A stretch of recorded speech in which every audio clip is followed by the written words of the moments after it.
Ketika kita membicarakan masalah sampah, mungkin tidak akan ada habisnya, karena masalah sampah ini terkesan sangat sulit untuk diatasi.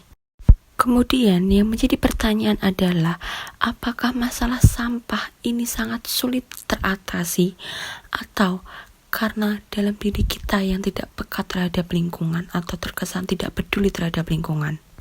Karena keresahan itu, maka muncullah sebuah komunitas yang bernama Resik Plus.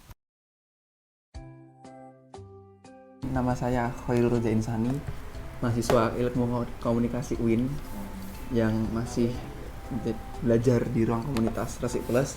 Jadi ketika ditanya tentang Resik Plus itu apa, Resik Plus adalah sebuah wadah, ruang media yang bisa kita sebut komunitas untuk sarana belajar pengelolaan, memilah, terkhusus masalah sampah. Jadi siapapun bisa menjadi apa, siapapun bisa belajar apa di sini. Plus itu berasal ketika ditanya masalah lini masa, itu berdiri pada tahun 2007 seperti yang tadi disampaikan. Itu berawal dari pengelolaan sampah secara mandiri, kemudian dan masih sampah rumah tangganya sendiri, kiri kanannya tetangga-tetangga. Tapi dari kawan-kawan Resik Plus yang pionir pendirinya itu merasa tidak cukup jika hanya mengolah sampah secara mandiri. Kemudian mulailah berlanjut menggandeng kawan-kawan yang lain, yaitu jasa angkut sampah. Dan jasa angkut sampah pun itu hanya sekadar jasa angkut, mengambil, memberi. Dan itu pun juga tidak dianggap memberikan sebuah solusi yang signifikan. Nah, kemudian berlanjut ke pengelolaan sampah organik. Karena sampah organik lah yang sangat mudah untuk dikelola. Kita mulai dari kompos, jadi bagot. Nah, bisa dikatakan tahun 2013 itu masalah organik di Resik Plus sudah selesai.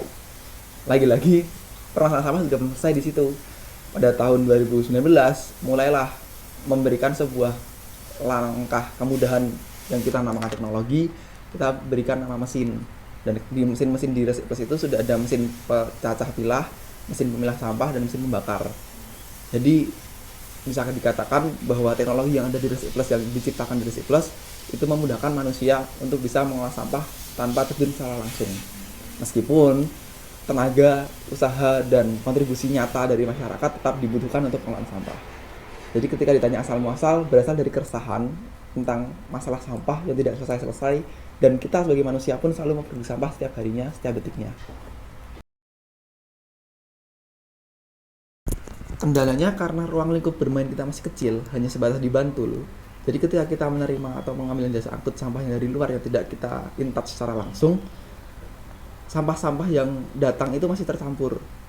Sebelum adanya mesin, kita kesulitan di situ karena harus secara mandiri, secara sendiri memisah sampah organik dan organik. Tapi syukur ketika mesin itu sudah selesai dan sudah bisa dipakai, sampah organik dan organik secara otomatis bisa terpisah. Kemudian fasilitas pengelolaan sampah dari luar di non Resik Plus itu masih kekurangan tenaga pemilah. Ya bisa dibilang siapa orang yang dengan sukarela dan suka hati untuk bermain di daerah sampah. Dan sarana dan prasarana yang setelah disediakan oleh pemerintah itu telah rusak, seperti di TPS-TPS yang di kota khususnya. Kemudian biaya operasional itu terlalu tinggi, seperti mesin-mesin di sini pun tidak murah juga.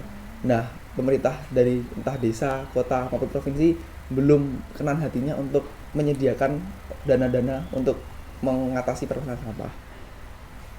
Kemudian sebagian besar sampah-sampah desa yang tidak termonitoring oleh Resik Plus itu langsung dibuang ke TPA. Jadi tanpa adanya pemisahan.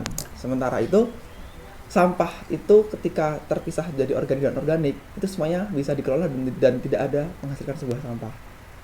Organik bisa dikelola jadi kompos dan maggot, non organik yang nilai jual bisa dikembalikan ke lapak, dan yang tidak nilai jual bisa dibakar. Jadi sebenarnya ketika sampah itu sudah terpisah menjadi organik dan organik, kita tidak akan punya sampah lagi. Nah, yang menjadi kendala terbesar ya karena masih tercampur di situ. Dan mesin-mesin yang kami buat pun masih terbatas tenaga ahlinya, jadi belum bisa merata penyebarannya. Dan yang terakhir, lagi-lagi yang saya sampaikan tadi bahwa peran masyarakat di sini masih penting, sangat krusial dalam pengelolaan sampah. Dan kesadaran itulah yang belum timbul pada tiap-tiap individu di tiap-tiap daerah. Dan lebih memilih untuk membakar yang menghasilkan karbon monoksida ataupun membuang sampah di pekarangan.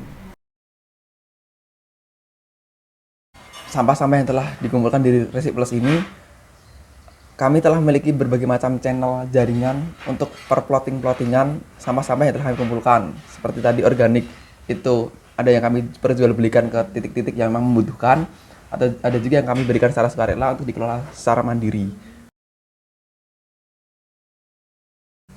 Pesan dan kesan dari saya selaku perwakilan dari Rasik Plus, sadarlah untuk mengolah sampah menjadi dua bagian terlebih dahulu.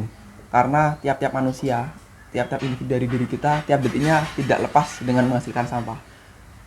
Setidaknya sadarlah untuk memilah antara organik dan organik yang mudah membusuk dan tidak bisa membusuk.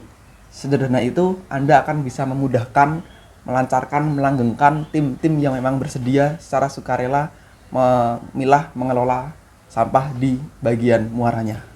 Dari penjelasan yang sudah disampaikan, mari kita hijaukan bumi kita dengan memilah dan memilih sampah sebelum kita membuang ke tempat pembuangan akhir.